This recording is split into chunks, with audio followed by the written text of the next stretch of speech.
Well, hi again, everyone. We welcome you to the WKYC High School Football Preview Show. Along with Tyler Carey, I'm Dave DeNatale as we head into the fourth round of the 2020 playoffs. And we're excited about our matchup for this Friday as the teams that are now in Divisions 2 through 7 reach the regional semifinal round, the team in Division 1 in the regional final round. And Tyler Carey, we've been talking up this team that we're going to be showcasing all year long, the top team in the state in Division 3, according to the AP poll. And we're going to get our first look in 2020 at the Chardon Hilltoppers on Friday. Absolutely, Dino. I'm really excited to see just what this team can do in person. Like you've said, we've been talking them up all year. Their rankings, their records speak for themselves. Chardon in Geauga County will be hosting a team that is in our viewing area, but a team that we have never covered before, the New Philadelphia Quakers. New Philly, a team that has in Division 3 been a bit of a force in Region 9 for a number of years. They were certainly one of the picks to possibly win that region last year. They just came up short. A lot of people didn't think they'd be back here, but here they are, 7-1, coming off a big win over Aurora last Friday or last Saturday night. Or it was Friday. I'm getting confused with the rain delays.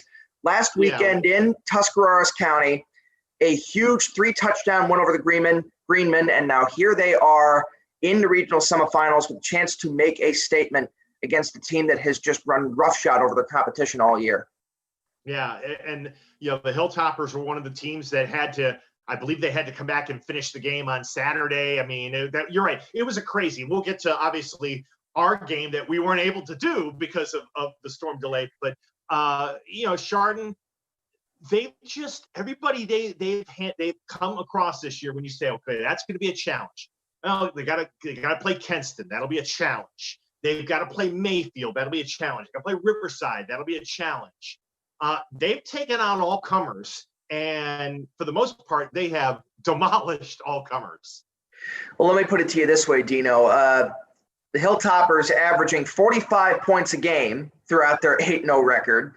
Their smallest margin of victory was by 21 against Mayfield.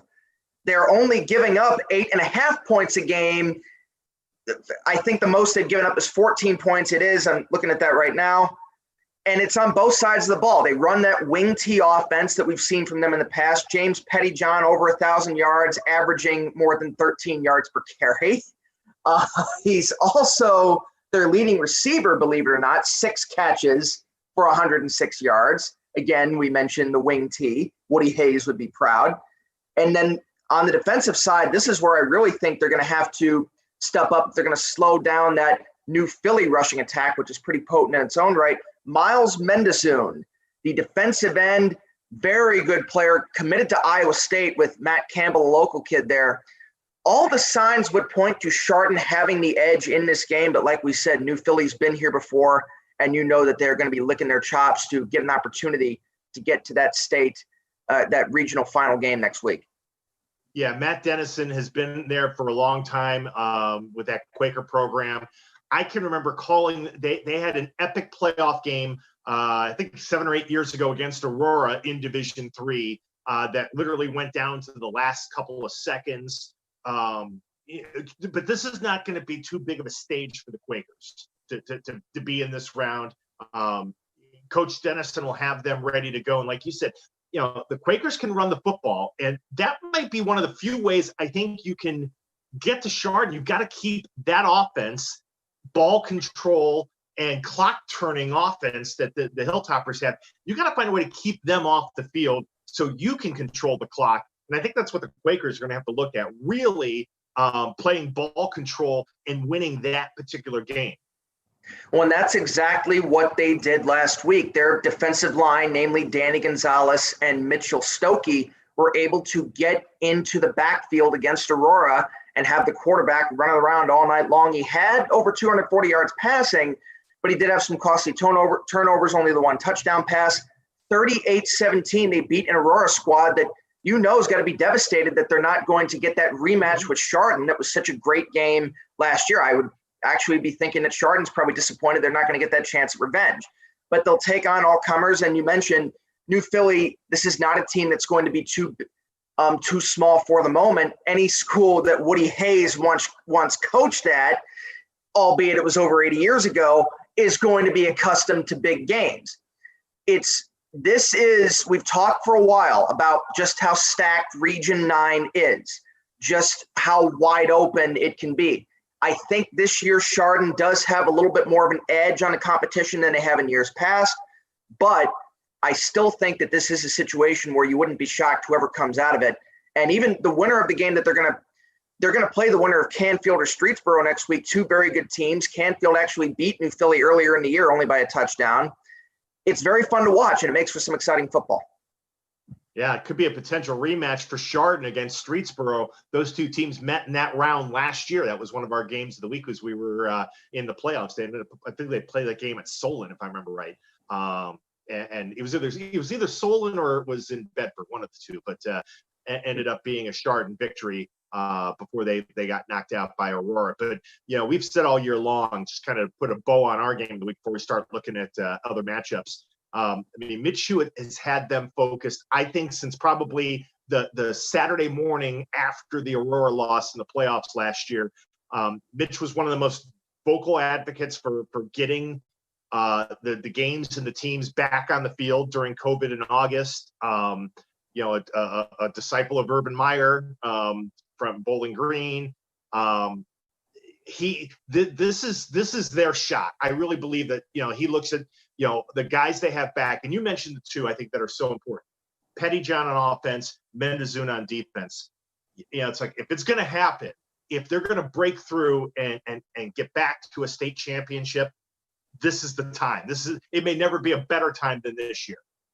No question. And it's been since 1994 since they've won a state championship.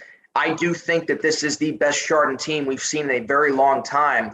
One of the best Division III teams we've seen, period, especially in my briefer time covering high school football. Again, I would give them the edge in this game, but that New Philly is going to come in there motivated, especially with the confidence they have after beating up an Aurora last Friday night. All right, Dino, are you ready to look at some games for this week?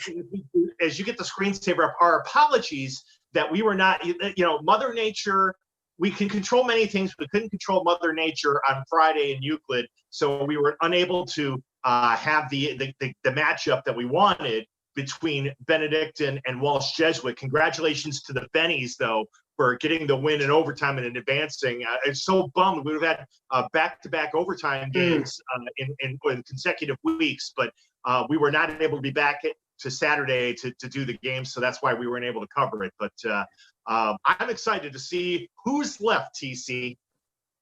Well, there are 27 teams left among our viewing area, the 3 News viewing area. That's roughly 11, 12 counties. And we'll start with Division I. I think about half of this matchup people expected, but they did not expect the other half. The Medina Battling Bees, after back-to-back upsets over St. Edward and St. Ignatius, they will head to Mentor to face Matt Gray and the Cardinals. Mentor, of course, trying to get back to the state semifinals after that heartbreaking loss last season. Dino, an all-GCC matchup, you would think, again, Mentor should blow them out. But Medina has proven us wrong back-to-back weeks, and I don't think we would be shocked if they did it again. No, Larry Laird has that offense playing at a high level with Drew Aller and company. The thing to watch for, and this has been when you have the air raid offense, it's great. You can score points and get on top of teams early. But when you're trying in the second half to control the clock, against St. Edward 2 weeks ago, they were able to run the football, not as well last week against St. Ignatius.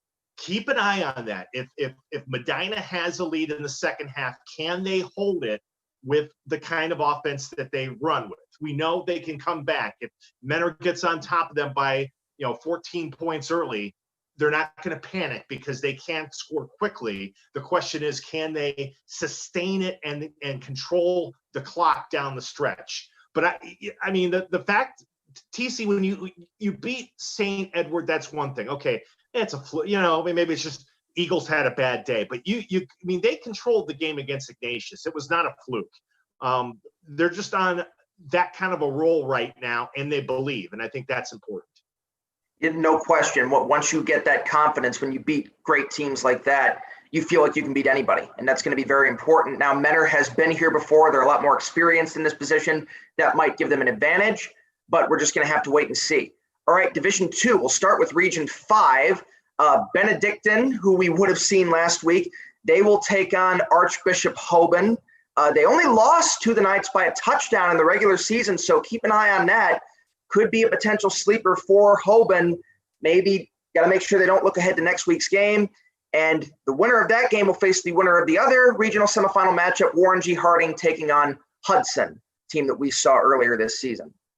I mean, how enticing would and again, Warren Harding is close to our area, but Hudson Benedictine or Hudson Hoban in a regional final would be awfully tantalizing. And the Explorers are just playing at a high level right now. This is going to be a real test, though, for Hoban. They've kind of had it, I don't want to say soft so far in the playoffs, but I mean, this is going to be legit. And it's talking to Benedictine people and also talking to Walsh Jesuit people last Friday when we were over in Euclid. Both those teams really felt like they could have and should have beaten Hoban. So I don't think the Bengals, we mentioned this on our show last week, I don't think the Bengals are looking forward to this matchup. They really are. They want to prove that they can handle Hoban. Absolutely. And you know that they've got to be motivated after barely losing to him in the regular season. Hoban showed that they were vulnerable last year. They were not invincible when they lost to Massillon. Benedictine, I do feel, is a legit team despite their 500 record. I feel Hudson's a legit team. We saw the amount of points they can put up when they took on Wadsworth. I really think that this is going to be around the toughest test that Hoban, you mentioned it, this is the toughest test they've had all year. Next week, if they win this game, would certainly be the toughest test if they play Hudson. If they're going to win that state championship, it's not going to be a cakewalk. Division 6 and 7 in Region 2. This, I'm really intrigued by this matchup. Brecksville Broadview Heights, who we saw earlier in the year, they're going to take on Avon, who's had a couple of squeakers this season. Avon Lake will head to Northwest Ohio to play Toledo Central Catholic. And then in Region 7, 2 Stark County teams remaining. Unbeaten Perry will host Olentangy, and Massillon will take on Westerville South at Paul Brown Tiger Stadium. For those that don't want to have to do a lot of traveling, I think they're hoping that, it'd be nice if an Avon Lake or a Brecksville Avon Lake regional final in number 6 and a Perry Washington regional final in Region 7. Don't sleep on the Bees. I mean, we saw them on opening night. I think their defense, the thing I came away with on that opening night win over Aurora is that Brecksville's defense in 2020 is better than it was last year. They may have to play a lower scoring game than they're comfortable with to beat Avon. I mean, Avon. Oh, Dino, we lost you. Surprised, TC, if lower scoring game, and that might be interesting to see how the Bees kind of claw to play that game. I'm very excited to see Avon Lake and Toledo Central Catholic. Those two teams customarily seems like they play each other in the postseason a lot, and it's always unpredictable because we don't know a lot about the teams in Northwest Ohio. But Matt Kostelnik has his team playing really well right now. Absolutely. I'm really interested to see what Joey Labus can do against an Avon team that's been a little bit vulnerable despite that unbeaten record. And of course, I think we would all love to see Massillon and Perry next week or the following week. I think that we all know the feelings that those two schools have for each other. That would certainly be an intriguing matchup. Division 3, Region 9, we already mentioned our game, New Philly and Chardon. They will play the winner of either Canfield or Streetsboro, 2 unbeaten teams. That's going to be a very good game. And then in Region 10, West Holmes got an upset win over Padua Franciscan last week. They will head to Tiffin Columbian, and then Holy Name will play Ashland. I would say Region 10 is wide open, Dino. Yeah, it's there for Holy Name. I really believe that. I think, we'll keep an eye. I mean, Ashland's a playoff-tested team. Tiffin Columbian is a playoff-tested team. But I think it's out there for Holy Name to really pull off upsets here and make that region theirs. And as we said earlier, talking about that Chardon, New Philadelphia in Region 9, we'll see if Streetsboro can get past Canfield and get back to where they were a year ago and maybe have a rematch with Chardon. Would be fun to see. Division 4, only a couple of few matchups. Lake Catholic won that 12-13 game with CVCA. They're going to play Lawrence Northwest, who remains unbeaten. And in Region 14, Bellevue and Shelby, both unbeaten, will host Van Wert and Clyde. So some kind of off the beaten path teams there, Dino. Lake Catholic making a nice run, but as we mentioned, kind of not as many of the local teams left in D4. Yeah, and back to Lake Catholic, that's a great win for that program. I mean, Lake Catholic's been a great program for a long, but to knock out CVCA, who had an impressive win of their own last week, that's a good win. The week before, that's a good win for the Cougars, and we'll keep a close eye and see, because obviously, it's one thing that we can't really follow Lake Catholic on Friday because they play on Saturday, but be curious to see if they can get to the regional final and have an opportunity to keep their season going. Absolutely. Hats off to the Cougars indeed. We'll go quick here at Division 5, just one matchup. It is all local. Garroway taking on Kirtland. We, of course, know how good the Wildcats are. They will be hosting that.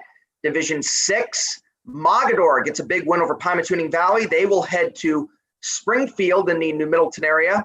An unbeaten matchup, Norwayne against Wycliffe. We've been talking about Wycliffe all year, how they've just been managing to beat up on teams. And then in Division 7, Dalton will head to Warren to take on the John F. Kennedy Eagles. And then the Lucas Cubbies, who, of course, I have been singing the praises of for the last 2 years. They will play McDonald, Dino. Yes, you've adopted the Cubbies as Carey's unofficial favorite team next to Twinsburg. All right, again, our game of the week Friday night. Not supposed to be any storms in the forecast, so we are expecting to be there. We'll be up in Chardon as the Hilltoppers play host to the Quakers from New Philadelphia. I'll join you for the play-by-play starting at 6:50, our WKYC.com high school football game of the week. For those on YouTube, we've got What's New coming up next. For Tyler Carey, I'm Dave DeNatale. Thanks for watching our WKYC high school football